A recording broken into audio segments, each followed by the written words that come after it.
What's up, folks? So I wanted to make a different kind of video today, and unfortunately for you, it's not going to be about these bad boys that I got last week. Shout out to Jill.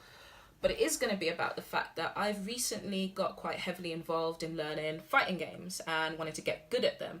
And I've started getting involved with the fighting game community here in the UK.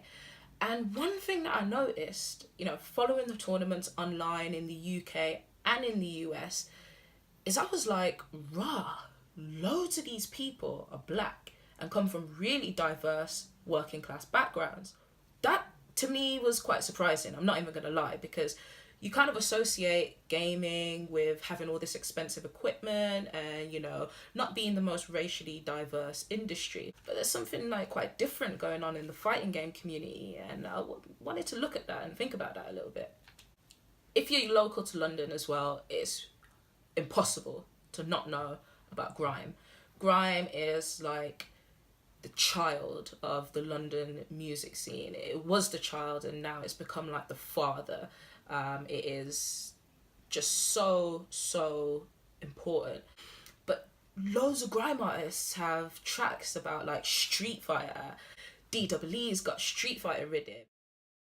JME's got a track about Xbox and whipping people with his Xbox pad. Got Skepta, who else? Dizzy Rascal. Giggs, one of Giggs' latest tracks, Whipping Excursion, he's got a line in there about people overusing Ken from Street Fighter. So it's like, whoa, like there is a really unique mix of cultures going on in the fighting game community, and on top of that, it's like extremely diverse. So what the hell's going on, yo? So for me, I really think the story starts in the arcades. You would go to your local high street, walk down the road, and there would be like a bustling arcade there with like people just gaming their hearts out. And there were even in the UK arcade machines in chip shops, chicken shops, kebab shops.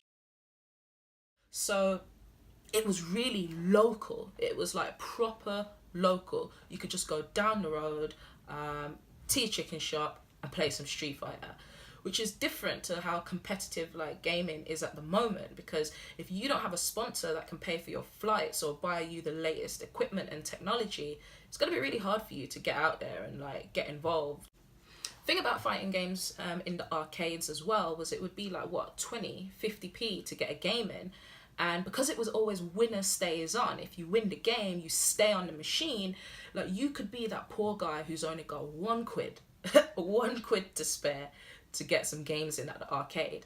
But if you've got skill, it doesn't matter if you're the rich kid with like £20 to spend on a night. If you lose, you go to the back of the queue and you've got to put another 50p up there to play again. From the very beginning in the arcade scene for fighting games, like the culture was about not how much money you had to spend on things, but ultimately your skill level.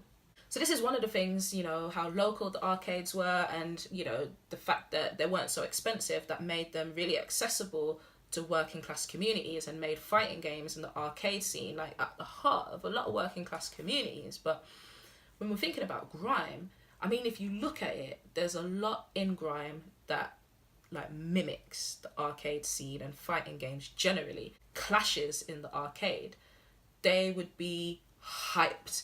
Like, there were games that were just like so hyped, and you get that one guy who did the flashiest combos and killed off opponents in like the slickest ways, and that would be the hype man who got the crowd going. And like if you look at Grime, it starts in a similar place, like at a clash culture.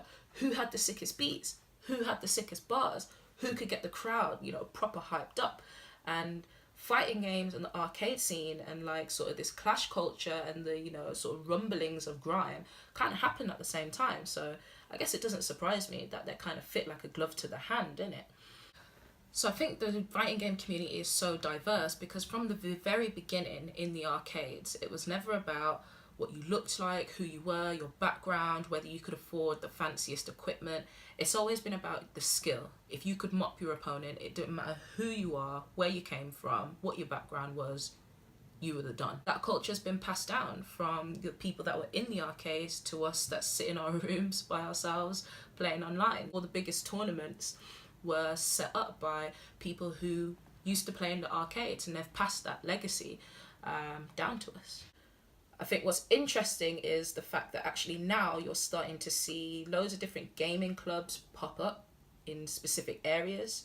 Shoreditch being one, where there's like a new gaming venue open up. I think it's called, I don't even remember what it's called. I've never actually been, so don't watch. But it's interesting that you're getting that happen in an area like Shoreditch, because Shoreditch is one of those areas that we in London call a hipster area. And essentially it's an area that used to be like proper working class, like proper ethnically diverse. But when all the social housing got sold off, thank you for that, Thatcher, the rents in areas like Shoreditch started to go through the roof. Ordinary working class people just couldn't afford, to not only be supporting a family and themselves, but also paying these like ridiculous prices for rent. So over the years, places like Shoreditch have just demographically really changed. It's not as ethnically diverse. It's not really so much of a working class area anymore.